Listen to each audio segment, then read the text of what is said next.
Welcome to the Random Show. As always, I got my boy, Alex W. Hunter. And I am DJ L-Spade, and we're going to do what we always do, our recap of the Super Bowl and the Super Bowl halftime show. We keeping the tradition alive. First, let me say, you have a personal connection with the Super Bowl winners because that's right, your daddy, Papa Hunter, Al Hunter, is a former Seahawks player, so I know he is over the moon. Motherfucking right. Let me tell you something for y'all don't know. My pops, from until I think the mid-90s, he had the record for the Seahawks for the longest kick return that he set in the early 80s. So shouts out to Pops. Shouts out to Pops. No, we're gonna give that man some more shine, man. Because the man played in Notre Dame with Joe Montana. He was the first pick in the supplemental draft. Ever. The first, yeah. The supplemental draft been giving the stars ever since. Your dad was the first one in there, man. Get that man his shine. I'm a fan. That's right. That's right. If the internet didn't exist back then, but yeah, Pops did some things, man. He was the first 1,000-yard rusher that Notre Dame ever had as well. He was a running back. So, you know, he's a trailblazer, man. Broke down some barriers. And that's when you get your face from, man. Your face looks just like Al, by the way. Bro, the older I get, the more I'll look at a picture, especially from like side profile. Oh, yeah. Bro, I'm like, you Al. I see it now. I could never see it, but the older I get, like I see it now. I was like, God damn. Yeah. I am his son. Yeah, I was like, oh, yeah, word.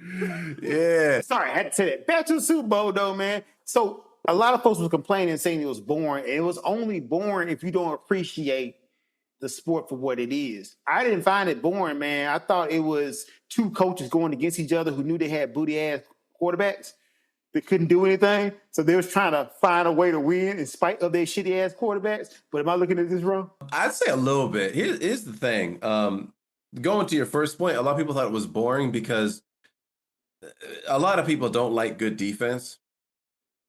And there's three phases to football: offense, defense, special teams. And people really only like those offensively strong teams, put up a lot of points, explosive plays. Like, people love that. But I like a good defensive game. Now, if the final score of the game is like 3-0, I would say, okay, yeah, that's pushing it a little bit. That's pushing it. But like, I like a good, because you think back to the Ravens when they had Ray Lewis and Ed Reed, and like that defense, one of the best defenses ever. So I like a good defensive showing. And with your comment about the shitty quarterbacks, I would say Sam Darnold is not a shitty quarterback. He didn't have his best game in the Super Bowl, but I would like the record to show that I think this is the NFL record. During the postseason, Seahawks had 0 turnovers. And also, you look at what he did with Minnesota. You know, he defied expectations. They kicked his ass to the curb. Seahawks pick him up, and they win a Super Bowl. And I was like, if he, I'm not gonna say he is. I think it's early to say if he is in that elite handful of quarterbacks. But I can say right now he's not. But you know, dig this. He's in the same draft class as Baker Mayfield, Josh Allen, and Lamar Jackson. And Lamar and Josh Allen are bona fide superstars. Okay, but let's start right there for a second. Sam Darnold is the one that got a chip first. I mean, that gotta mean something. But no, right? Stop for a second now. Because let's be honest, the only legit star of that draft class is Lamar Jackson. And now I say Josh Allen became a star later, but it took that man like damn near 4 years to even become serviceable. Now, Sam Darnold That's true. is nowhere near those two guys. I mean, Baker Mayfield? No, he's not even Baker Mayfield. Let's be honest, dog. Dude is a testament to what can happen if you have a damn good defense. In the same vein of old Peyton Manning when he had no neck, he couldn't turn, and he had that damn good defense with the Broncos. Same thing as your boy with Tampa Bay. Brad Johnson? Was it Brad Miller? What's his name? I forgot. Was it Brad Johnson? Fuck it, maybe. Yeah, see, look, bro, if you got a good defense, man, that can compensate for a shitty offense. I would say Darnold is better than serviceable. I'm not going to say he's elite.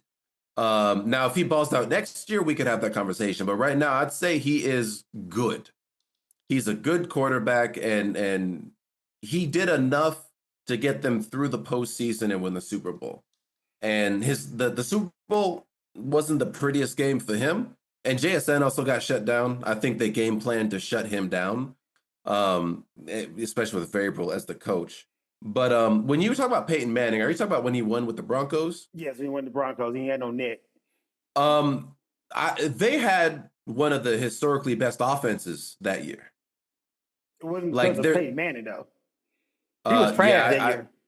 I wasn't following. Like maybe that is the case, but like they put up the offense as a whole, put up like historical numbers that year.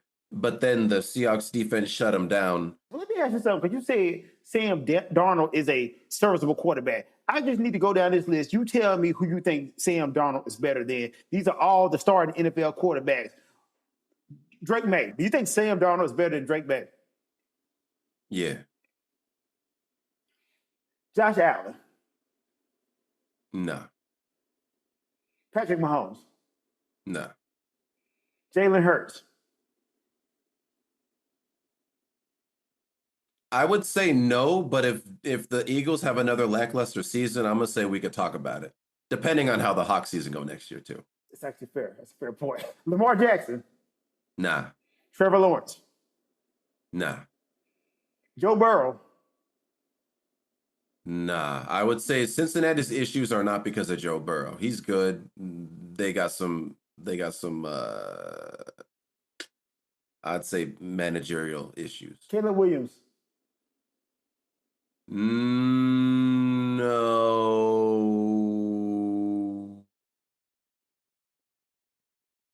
Caleb's still young. I would probably say there are some aspects that Williams is better. There are some aspects more on the maybe maturity side that Sam Darnold is better. Let the record say you said no. Kirk Cousins. Kurt ain't been a starter. Nah. I would say because Kirk Cousins, he didn't start this year, did he?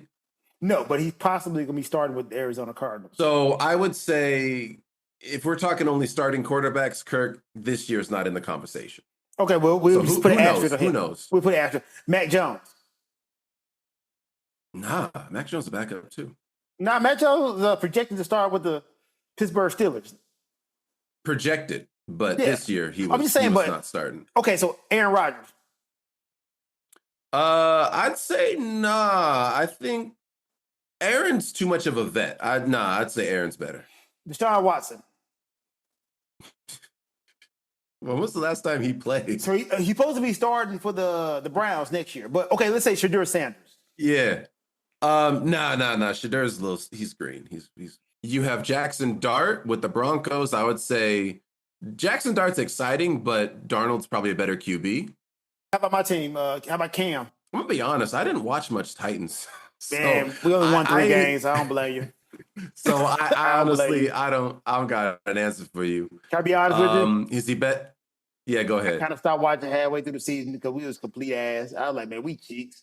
Bro, once y'all got rid of Vrabel and Vrabel went to the Super Bowl, I was like, yeah, Vrabel's not the problem. It's the Tennessee organization that's the problem. Bro, the curse of McNair, dog, we can't shake it. Like, ever since we locked McNair out and didn't let that man train Vince Young, it's been a constant downhill slide since then. But I'm just looking at a list of the starting QBs.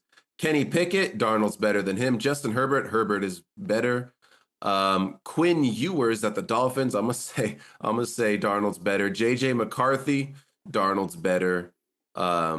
Tyler Shaw for the Saints, Darnold's better. Jackson Dart, Darnold's better. Brock Purdy, I'd give it to Purdy. And then we got Mayfield, Cam Ward, and Josh Johnson at the Commanders. I would say, yeah, I'd say Darnold's better. So Darnold's better than at least like half of the starting QBs. That's a little less than half. Maybe so. But I think next year will tell. Like next year, we'll see defending Super Bowl champs. Does he mature? Because Darnold was a backup for the longest time. So next year would be his 3rd year starting.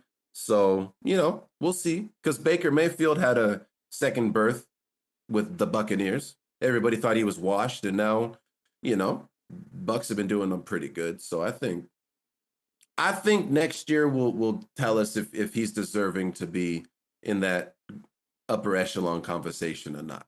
They say defense wins championships, offense puts butts in the seats. Yes. Everybody want to see Yeah. spectacular stunts, but honestly, me myself personally watching that, I ain't gonna lie. By the third quarter, I knew who was gonna win already.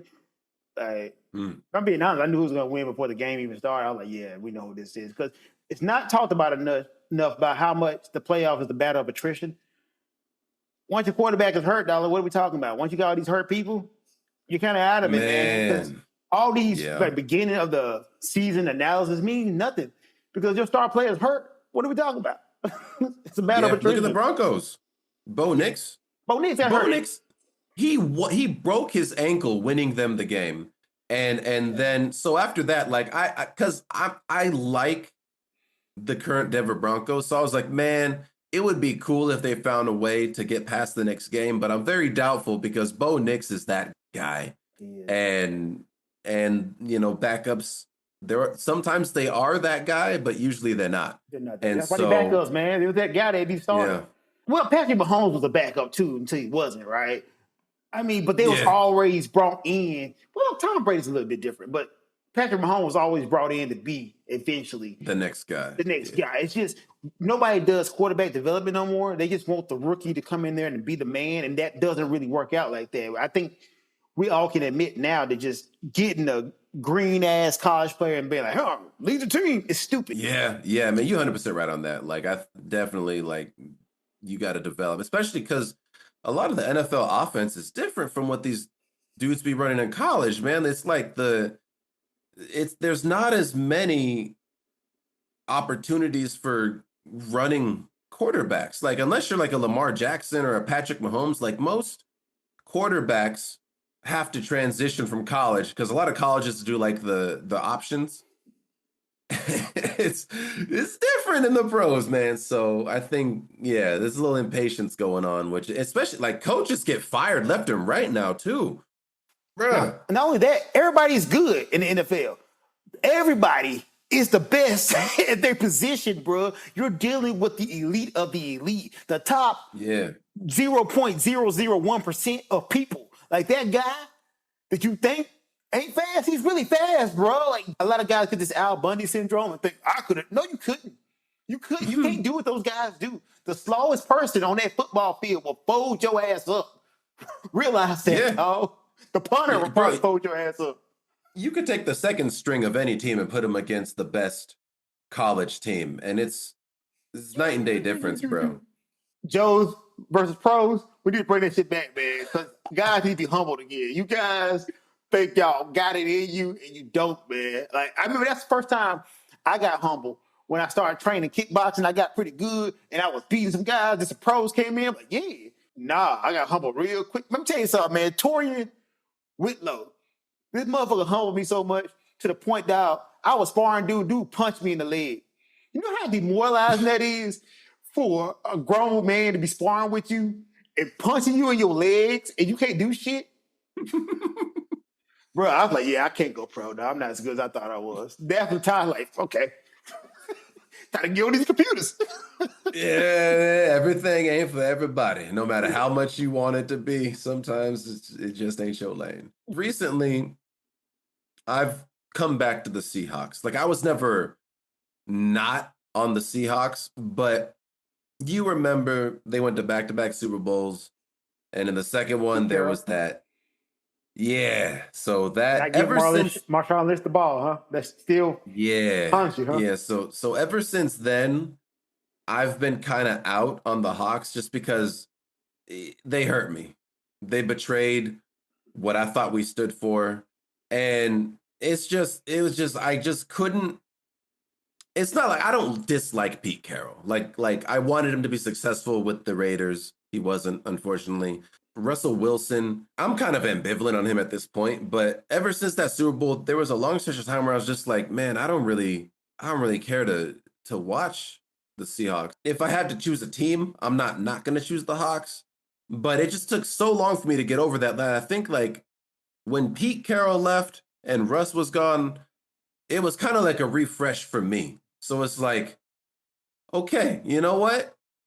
That's washed away now, and I can start letting them back in. Who hurt Of you? course, they won the Super Bowl this year, but I think that transition needed to happen for me to fully come back to the Seahawks because it's what happened was inexcusable. Like it's just y'all shouldn't have done that play. Russ, in my opinion, if that was the call, he should have changed the fucking call.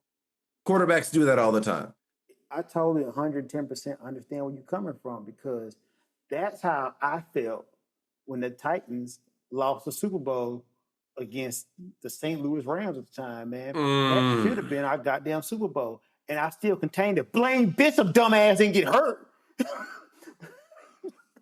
Yeah. Oh my God. Yeah. Look, man, I've had a love-hate relationship because I was a Oilers fan before I was a Titan fan because they was the Houston Oilers and I was a Warren Moon fan.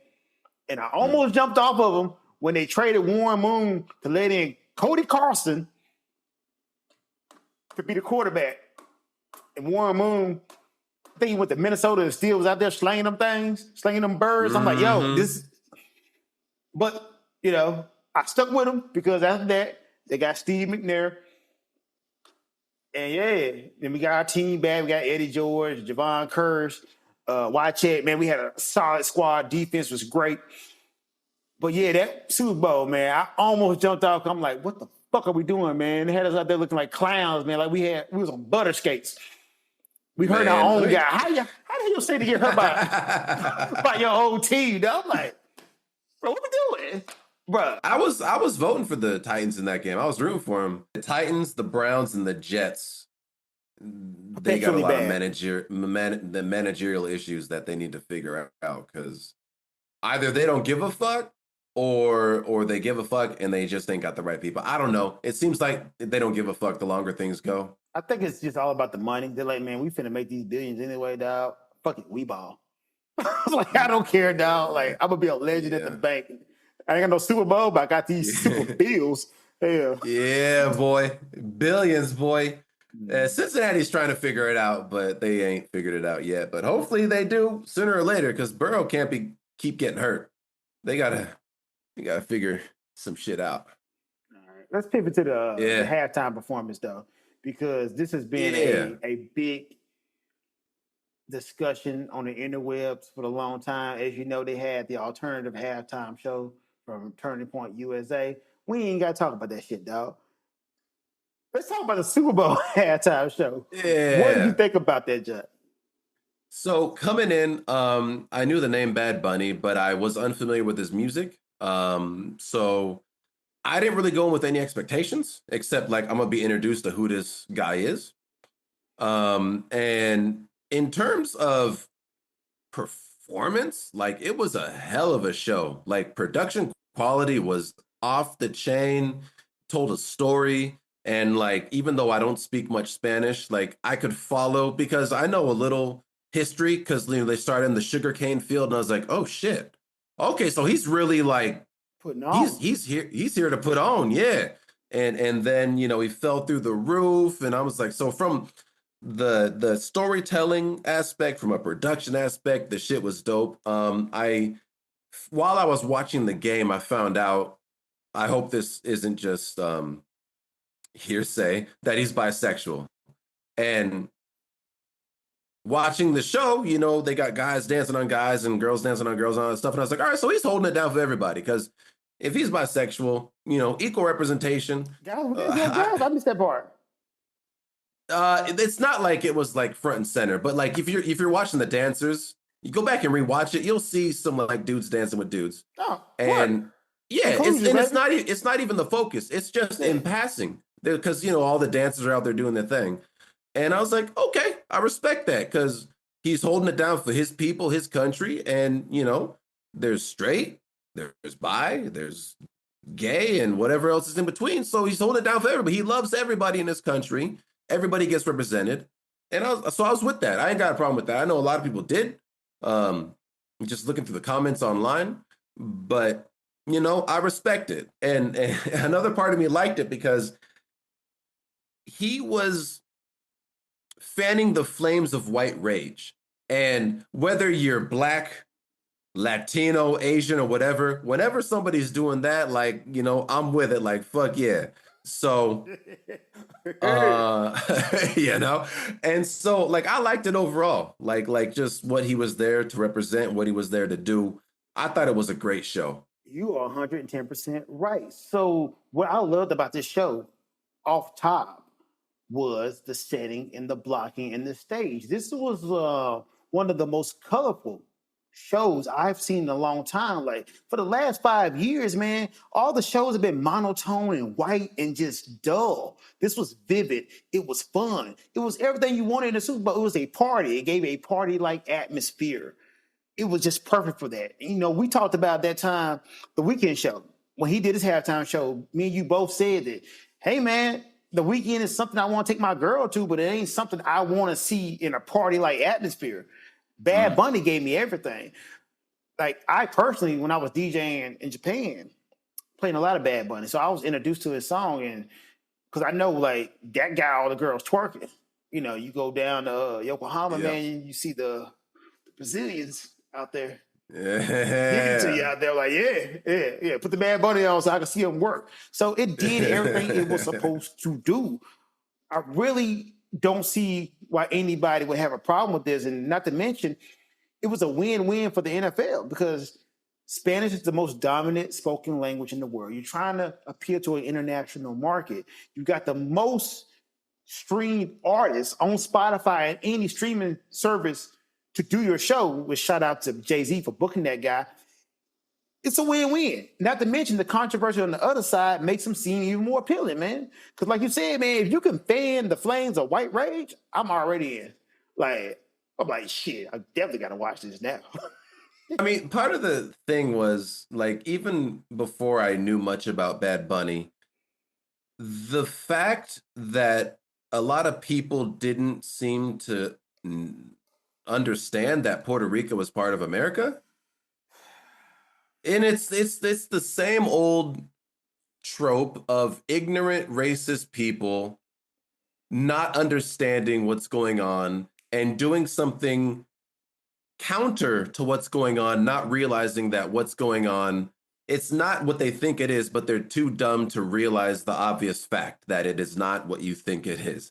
It's funny, but it's also sad that they went to the extent to create this other halftime show that is American, despite the fact that Puerto Rico was part of America. It's not a state, but it's a part of America. And it's just like, slight segue. There are racist marches here too in Australia.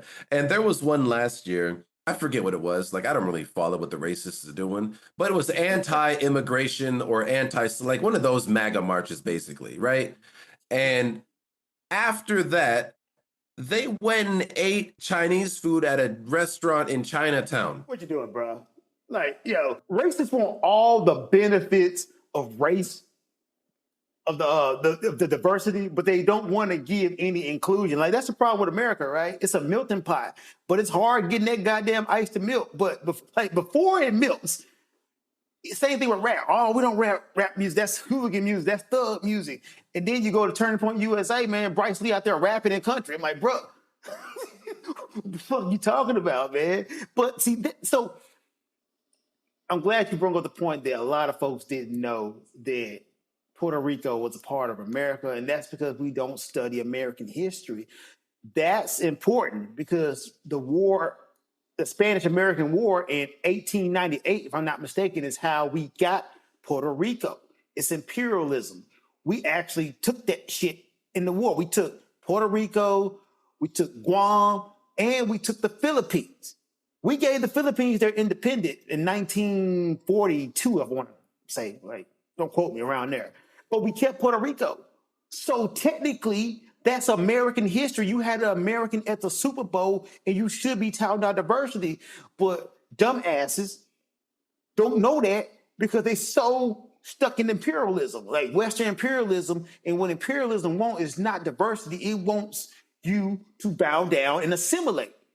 I keep telling everybody, man, American culture isn't just white culture. It's the dominant culture, but that's why you got this pushback because white folks want to stay the dominant culture and they're scared about what's going to replace that because there's no guarantee your culture is going to be the dominant culture, dog. It ain't. Nor should it be. Once again, you can love your culture. White man, I'm glad you love your culture. I want you to love your culture, but God damn it, don't put your culture on me. You know what I'm saying? And furthermore, just because I'm giving you another option, that don't mean your culture is getting erased. And that's another like fallacy of white people. I'm sorry, man, to get on this shtick, but it pisses me off, man. I'm sorry, man. No. To piggyback off of that, it's like the thing where it's like if you are a part of the privileged class, when other classes get privileges, you feel like your privileges are being reduced or your status is being reduced, even though you ain't nothing changed for you. But now you don't get to be better than, and these other motherfuckers can look at you eye to eye, and you don't like that. That's part of the imperialism, colonialism, all that shit. You 100% right about that, dog. Let me tell you something, man. Like I do like learning about history. Like I listen to, a few different history podcasts just because I think history is super interesting and super dope, whether it be ancient history or modern history. But I have a college degree, okay? I graduated from university. I never studied much about Latin cultures and all that stuff, but I definitely did know that Puerto Rico was a part of America. I've known that since at least I was in high school. It should be, shouts out to Common Knowledge Podcast. It should be common knowledge. It's like I knew Guam was a part of America. My parents don't know that one. That was too. You know what I'm saying? And The it's Virgin like, Islands, man. Like the Virgin Islands. Folks don't yeah. know the Virgin Islands. We got American and the British Virgin Islands. It's like I knew this stuff. But it's like people can be so hateful and so bigoted and so racist that they see ghosts, they see monsters where there are none. They think there's monsters under the bed. And it's just like they're so blinded by that it's just they start to they don't even live in reality anymore at that point. If they went to a little research would show you that Puerto Rico is part of America, but you don't fuck that noise, nigga. We're gonna go make an all-American halftime show. And I saw a snippet of one performance, and it was talking, but the lyrics for the song, they sounded like they was written by Chat GPT, talking about I just want to mow my grass. It's like, motherfucker, go out and cut your lawn. What are you complaining about? That's all I saw, and I think that's all I needed to see. I want to just cut my grass, feed my dog, wipe my ass. Pinch off a log. Man. And it's just look, like the music wasn't bad though. Seriously, on both, like on that side, I like country music. It's just what it stood for. I didn't like because you didn't have to do it. It was literally like you said, white rage, and that's what I didn't like about it. It was just basically you guys trying to frame what you thought a real American was, and the subtext is he doesn't speak English, which he does, but he sings in definitely Spanish. Does. He sings in Spanish, so he can't be a real American, and that's that thing we was fighting against in Japan, right? Where people always thought you was from Portugal or Brazil, and I was always from Africa, right? Because we couldn't possibly be American. Like they always ask, "What part of Africa you from?" Like, bitch, the part Obama's president is. What the fuck you mean? Yeah. Like, what do you mean? What part of Africa I'm from? Right? See, it's that whole thing with the notion of the default American, man, and that's because you frame it through a Eurocentric view. Like white means American to a lot of people, man. And I push back against them, like, nah, dog, I'm just as much American as you guys. Like, how dare you think of me as less than American? I am a full-blooded American, goddammit, and I deserve the rights and privileges to come with this. Because let's be honest, man, the only thing we do to become Americans is be lucky enough to be born here, dog. Motherfuckers don't know history. Like you said, they don't know Puerto Rico's part of America, dog. You got this shit because you was lucky enough to be born here. That don't make you special. Yeah, you could have been born in a fucked up, Civil War-ridden third world country, but by the luck of the draw. Well, that being the case, man, I want you to rank your top 5 Super Bowl show because I ain't gonna lie, man, this Super Bowl show is up there for me. So Bad Bunny and them going backwards, Kendrick, Usher, Rihanna, Dre, Snoop, Eminem, all them, and Weeknd, and then Shakira, J-Lo, Maroon 5, Justin Timberlake, so on and so forth. That's the last few. We could keep going back. Yeah, but I would, because when I was thinking about this, I was trying to avoid recency bias, just because it's the new hot shit. But I do think because I was watching, I just to do a little bit of research, I went back and was looking at the early Super Bowl halftime shows, like Michael Jackson and all that, and production quality has come a long way. Would agree actually that the Bad Bunny. It's in the conversation for top 5 all time, just in terms of the production quality, what it stood for, the execution, and all of that. I'd say you couldn't go wrong if you said, yeah, it was. I'm just going to knock out number one. Number one is Prince for me. Like, thank you. You're not going to get past Prince. That is number one, undeniable. When Purple Rain comes on and God himself makes it so it can start raining, wasn't expected, even Jesus on your side, we got to make that number one. Like, nothing is beating Prince. So let's go ahead and say Prince is number one. Now, MJ, I'm not going to lie. I damn near got to make that 5. Just like MJ was called in because the NFL was losing viewership during the halftime show. If you guys recall, In Living Color did a halftime show, and more people switched over to Fox to watch In Living Color. And the NFL like, no, we got to stop this shit. Bring in Michael Jackson. That's why Michael Jackson got called in. That's when the Super Bowl show started to become a big production. Because of that, they're like, man, we got to keep these people here. Because, look, you switch off, ain't no guarantee you're going to switch back on. Like, something else may catch your attention. You might forget and be like, "Oh shit, it's been an hour. What's going on with the game?" And for me, I lean more towards entertainers, like singers. I don't want to see singers perform in a live venue. I want to see them in an intimate venue or maybe listen to their songs. If you gave me $100 right now, and I had to pick between seeing a Beyonce show and an Adele show, I think Adele is a vastly superior singer than Beyonce. But I'm going to go see Beyonce because Beyonce going to dance. She going to shake. She might cut back flipping this bitch. I want to be entertained, damn it. She going to give me a whole production. Adele going to be one place on stage, give me them notes, and I'm going to love it. But it ain't going to be as good as that Beyonce show. Yeah. So, I think venue matters for sure. Yeah. So I'm going to go number 1, Prince. Number 2, I'm going to go with J-Lo and Shakira because you got 50-year-old baddies out there shaking and giving it to you. I thought that was dope. 3, I'm going to go with Kendrick Lamar. 4, Bad Bunny. And 5, MJ. I can be convinced. That's my 5. That's my 5 now. I may change it after you say yours. I'm just going to say I wouldn't include Shakira and J-Lo in mine just because their catalog... I just don't feel like their catalog brings enough heat for me to put him in the top 5 for Super Bowl shows. If you're talking like just baddies shaking it, like, I mean, I can't argue with that. But if we're just talking about the Super Bowl halftime show, their catalog ain't heavy enough for that. That's fair. Okay, you know what? I removed that one. Matter of fact, you see, you talked me out of it. Let me remove that out of mine. What's your 5? I would definitely. I'm with you, Prince, number 1. And number 2. Are you gonna go with Usher? Because I think I made. No. Usher ain't in my top 5. I think it was good, but not my top 5. Number 2.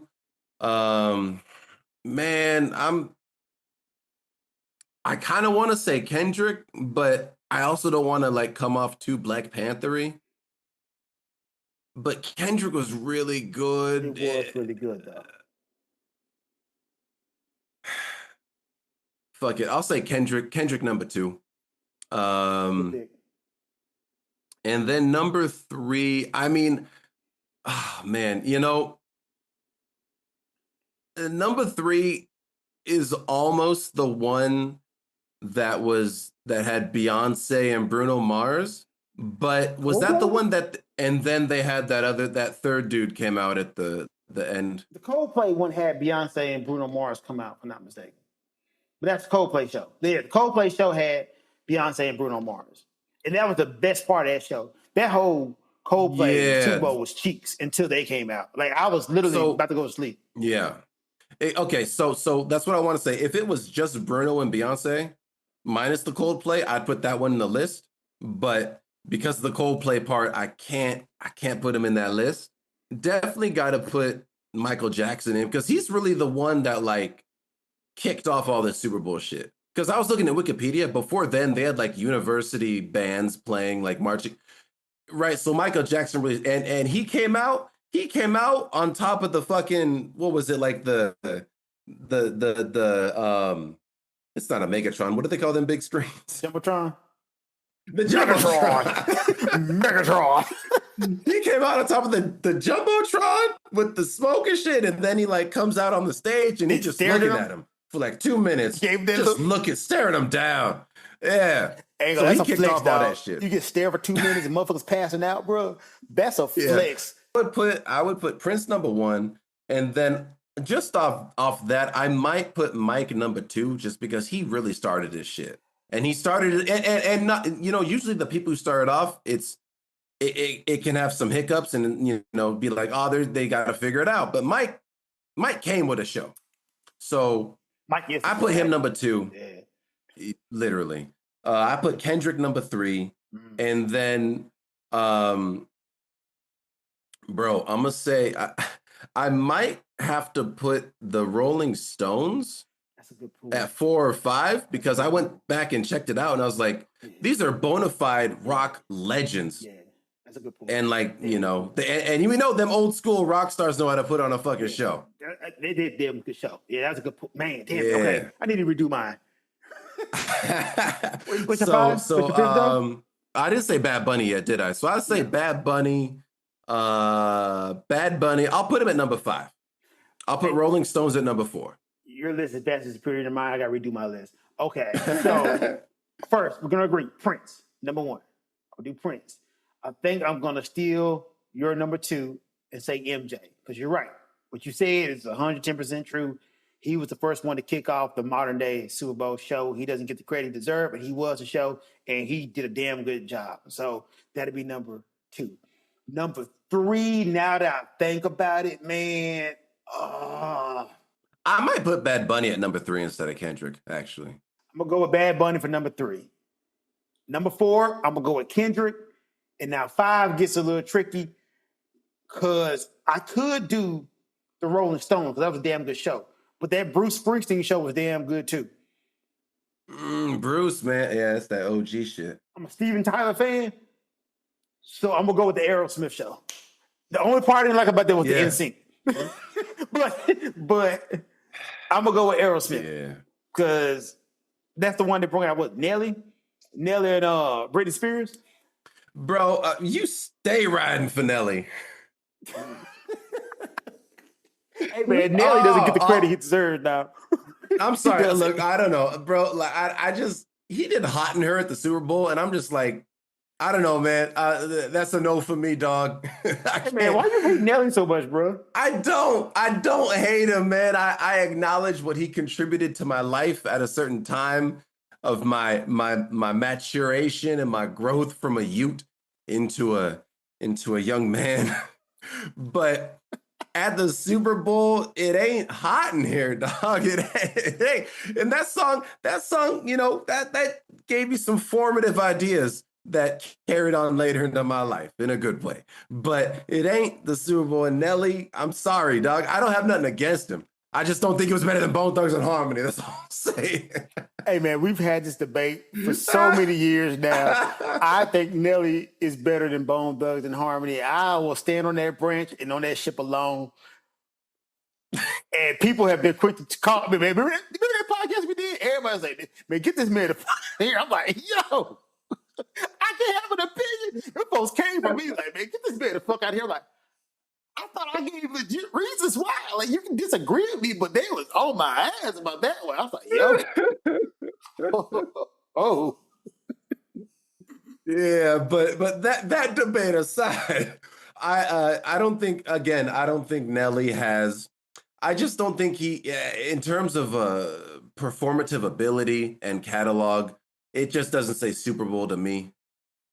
personally. Like that's just me. Because if you look at Nelly versus like Kendrick, two rappers, or even the Snoop, Dre, Eminem, like Nelly in terms of just performative artistic expression, I just don't think he's got it. But okay, I'm looking in the context of that Aerosmith show. Nelly was a breath of fresh air because you had Aerosmith, Justin Timberlake, and NSYNC, Britney Spears, and then Nelly. So Nelly was the breath of fresh air. The same like, what's the 3 worst Super Bowl shows that you remember? Have you ever seen? I haven't actually seen that one, but I've heard it shout on so much that yeah, it's got to be in there. There was one early on, dog. It was like all country. That's the one after Was Michael it Jackson. 90? Was it 94? Yeah. Yeah, the Judge. Yeah, that Tanya Tucker, that was Clint Black. that was Cheeks. Yeah. That was Cheeks. Yeah. And then who else do we got? Because some of the early ones, they were trying to figure it out. I mean, look, 93 is where we start off, right? Like the modern Super Bowl show doesn't start from 93. Like anything past 93, complete cheeks. Like the one with the New Kids on the Block, I'm not counting that shit. The one with Carol Channing, I'm not counting that shit. Like the marching bands, the hell with that. The Super Bowl halftime show starts in 93 with Michael Jackson. And from that on, because all those are just cheeks. I'm just going to call all those complete cheeks. But since the modern day, I would say I got to throw Coldplay in there because that shit was boring as hell. Once again, it wasn't for Beyonce and Bruno Mars. That would just been a complete L. That was the only highlight. So that got to be in there. And I would say that the Motown one wasn't great. It was not great. As much as I love Motown music, the Super Bowl halftime show wasn't good because it's like you had the Temptations, but it's not all the original members because a few of them were dead. Yeah. You had Smokey, who I don't really like Smokey Robinson, dog. Like I don't like Smokey either, man. I think he's overblown. Overrated. Yeah, I don't know why he was so big, but I just don't get it. I just feel like me and Smokey would have had beef if I was around that time. I just felt like he'd been the type of dude I don't want to be around. I don't know why. Nah, man. Judging off how he looks. Bro, I think it's his singing style, and I think he tries too hard to be pretty. Like you look at him now, and like he's had a lot of work done. He's trying to be pretty too hard for too long, and you could see it. Like I could even feel that essence about him in that song. What that song he did with Rick James? Ebony Eyes, that's what it is. Ebony Eyes. Just listening to the song, Rick kills it. Smokey, his vocals don't do it for me. I'm watching the music video and I was like, oh yeah, that's why his vocals don't do it for me, because just look at this nigga.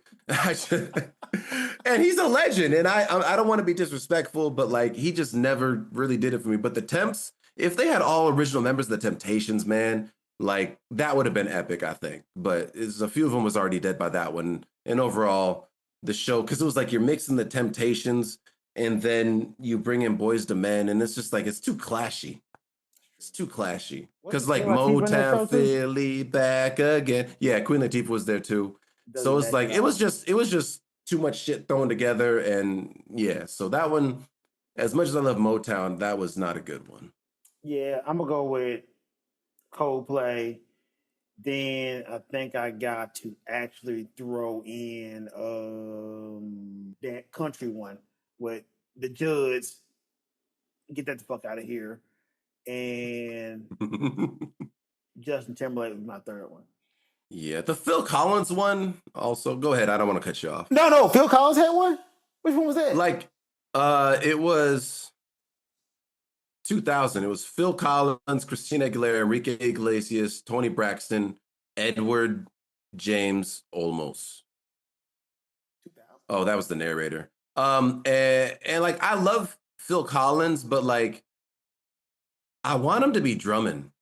Yeah, I mean, that's fair. Like, and he wasn't drumming. He was just standing there singing, and I was like, "Damn, Phil! Like, part of your bag is you that drummer that can kill it and sing." And then I was just like, "I don't want to see you standing there singing." And then Enrique Iglesias was like a pop sensation, but like, he's outclassed, bro. He can't stand next to Phil Collins. And even he can't even stand next to Christina Aguilera. And she was still young in 2000, but her vocal chop's always been there. But I think as a show, this is nothing against Phil. He's a fucking legend. But as a show, I just didn't think that one was very good. I can respect that. That's a good pull. What do you think of the U2 one? Oh, no, man. The U2 one was good. How dare you? I never saw it. No. This is no shade. No shade. I never saw it. I'm not shitting on it. Yeah. But I know you probably saw it. Yeah. So and I'm Bono just asking, what do you think of it? I love that guy. The U2 one was a damn good show. Like, it was. Okay. Yeah. I'll take it. Matter of fact, U2 did that by them damn selves, and it was good. I was not bored at all. Like, Bono gets a lot of shit for being, like, too much. Okay, so Bono is kind of like Smokey Robinson. He's a try-hard. But, I mean, there's a bunch of try-hards that we all like. Bono is the one we like. Tupac is a try-hard that we all like. The more time passes, the more try-hard I realized Tupac was. Oh, man, Tupac was the biggest try-hard ever, bro. Like, yeah. The older I get, the more, and I know I'm finna, like, really piss. I mean, you know what? We need to do a random show on that by itself. Put a pin in that. Yeah. What do you guys think? How was the Super Bowl? How would you